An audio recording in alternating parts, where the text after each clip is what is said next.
Question number 13, यहाँ पे एक फर्म का ट्रेडिंग एंड पीएल अकाउंट दिया हुआ है जिसका ओपनिंग स्टॉक है 1 लाख, परचेस है 3,50,000, वेजेस है 6,000, सेल्स दिया हुआ है 5,60,000 और क्लोजिंग स्टॉक दिया है 1,20,000।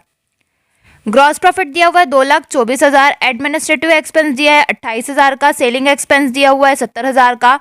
ये दोनों हमारा जो है ऑपरेटिंग एक्सपेंस में आता है। इसके बाद नॉन ऑपरेटिंग एक्सपेंस दिया है 18,000, नेट प्रॉफिट दिया है 1,12,000।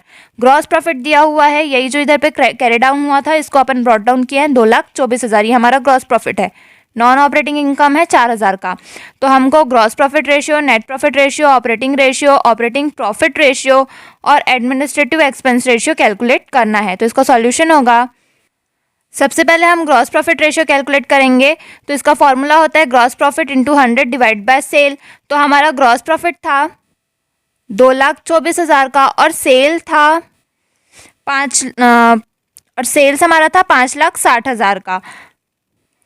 तो हम ग्रॉस प्रॉफिट के जगह पे रखेंगे 2,24,000 इंटू 100 डिवाइड बाय सेल्स के जगह रखेंगे 5,60,000। सॉल्व करेंगे तो हमारा ग्रॉस प्रॉफिट रेशियो आ जाएगा 40,000।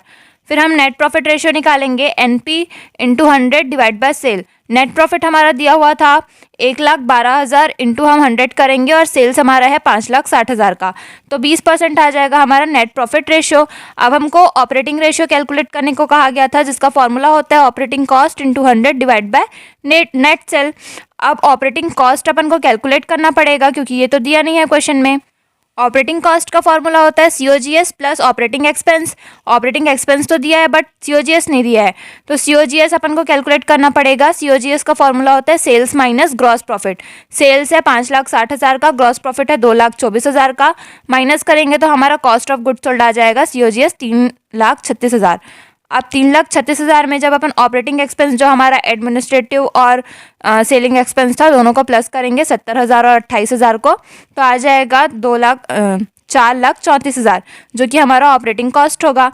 अब अपन ऑपरेटिंग कॉस्ट के जगह पे इसका वैल्यू रखेंगे, इंटू 100 करेंगे और सेल्स का वैल्यू रखेंगे। इसके बाद जब इसको सॉल्व करेंगे तो हमारा ऑपरेटिंग रेशियो आ जाएगा 77.5%। इसके बाद अपन को कहा गया था ऑपरेटिंग प्रॉफिट रेशियो निकालने के लिए।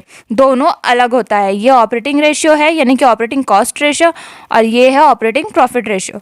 इसका फॉर्मूला होता है operating profit into 100 divide by net sale. तो ऑपरेटिंग प्रॉफिट अपन को कैलकुलेट करना होगा जिसका फॉर्मूला होता है net sale minus operating cost. Net sale अपन का है 5,60,000 और ऑपरेटिंग कॉस्ट अभी अपन ने निकाला 4,34,000 का, माइनस करेंगे तो 1,26,000 हमारा ऑपरेटिंग प्रॉफिट आ जाएगा। अपन ये फॉर्मूले में इसको फिट करेंगे 1,26,000 इंटू 100 डिवाइड बाय 5,60,000, तो हमारा 22.5% आ जाएगा ऑपरेटिंग प्रॉफिट रेशियो। इसके बाद हम एडमिनिस्ट्रेटिव एक्सपेंस रेशियो कैलकुलेट करेंगे। तो एडमिनिस्ट्रेटिव एक्सपेंस रेशियो का फॉर्मूला होता है administrative expense into 100 divide by net cell.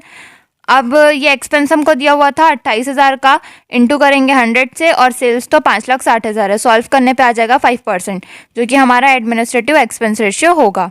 Question number 14, यहाँ पे अपन को gross profit ratio, net profit ratio और ऑपरेटिंग रेशियो कैलकुलेट करना है जिसका 2013-14 का और 14-15 का पूरा इन्फॉर्मेशन बता दिया है। अब ग्रॉस प्रॉफिट के लिए अपन को जरूरत होता है ग्रॉस प्रॉफिट का जो बता दिया 2,40,000 और 4 लाख।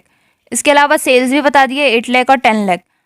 नेट प्रॉफिट के लिए जरूरत होगा नेट प्रॉफिट का, तो वो भी अपन को बता दिया 2,02,000 और 3,43,000। सेल तो सेम यही वाला यूज़ होगा। ऑपरेटिंग रेशियो के लिए अपन को ऑपरेटिंग कॉस्ट निकालना होता है जो निकलता है COGS प्लस ऑपरेटिंग एक्सपेंस।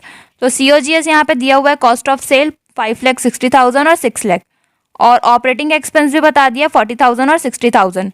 तो इसका सॉल्यूशन होगा, पहले अपन कैलकुलेट करते हैं ग्रॉस प्रॉफिट रेशियो जिसका फॉर्मूला होता है gross profit into 100 divide by net cell. 2013-14 का ग्रॉस प्रॉफिट दिया हुआ था 2,40,000 और 14-15 का दिया हुआ था 4 लाख और सेल दिया हुआ था 8 लाख और 10 लाख। तो अपन यहाँ पे इसको फिट कर देंगे। 13-14 का ग्रॉस प्रॉफिट था 2,40,000 इंटू 100 और सेल्स था 8 लाख। सॉल्व करेंगे तो 30% आ जाएगा ग्रॉस प्रॉफिट रेशियो। 2014-15 का था ग्रॉस प्रॉफिट 4 लाख इंटू 100 और सेल था 10 लाख। सॉल्व करेंगे तो आ जाएगा 40% जो कि हमारा ग्रॉस प्रॉफिट रेशियो होगा 14-15 के लिए। अब अपन को नेट प्रॉफिट रेशियो निकालना है जिसका फॉर्मूला होता है net profit into 100 divide by sale. तो 13-14 का नेट प्रॉफिट दिया हुआ था 2,02,000 इंटू 100 और सेल था लाख का। सॉल्व करेंगे तो 25.25% हमारा नेट प्रॉफिट रेशियो आ जाएगा। इसके बाद 14-15 का हमारा नेट प्रॉफिट दिया था 3,43,000 इंटू 100 और सेल दिया था 10 लाख का। सॉल्व करेंगे तो हमारा 34.3% नेट प्रॉफिट रेशियो आ जाएगा। अब ऑपरेटिंग रेशियो अपन कैलकुलेट करेंगे तो operating cost into 100 divide by net sale. Operating cost अपन को निकालना होगा तो इसके लिए फॉर्मूला होता है, इसके बाद अपन को ऑपरेटिंग कॉस्ट निकालना होगा जिसका फॉर्मूला होता है COGS प्लस ऑपरेटिंग एक्सपेंस। तो 2013-14 का अपन सॉल्व करेंगे तो इसमें ऑपरेटिंग कॉस्ट था 5,60,000 और ऑपरेटिंग एक्सपेंस था 40,000 का। जब दोनों का अपन प्लस करेंगे तो 6 लाख आ जाएगा हमारा ऑपरेटिंग कॉस्ट। इसका वैल्यू अपन पुट कर देंगे ऑपरेटिंग रेशियो में। 6 lakh into 100 divide by sale था 8 लाख का। सॉल्व करेंगे तो 75% हमारा आ जाएगा ऑपरेटिंग रेशियो। इसके बाद 14-15 का ऑपरेटिंग कॉस्ट होगा। 14-15 में ऑपरेटिंग कॉस्ट हमारा COGS था 6 लाख का और ऑपरेटिंग एक्सपेंस था 60,000 का। दोनों को प्लस करेंगे तो आ जाएगा 6,60,000 जो कि हमारा ऑपरेटिंग कॉस्ट होगा। फिर उस ऑपरेटिंग कॉस्ट का वैल्यू यहाँ पे अपन पुट करेंगे ऑपरेटिंग रेशियो के फॉर्मूले में इंटू 100 और सेल इसका था 10 लाख।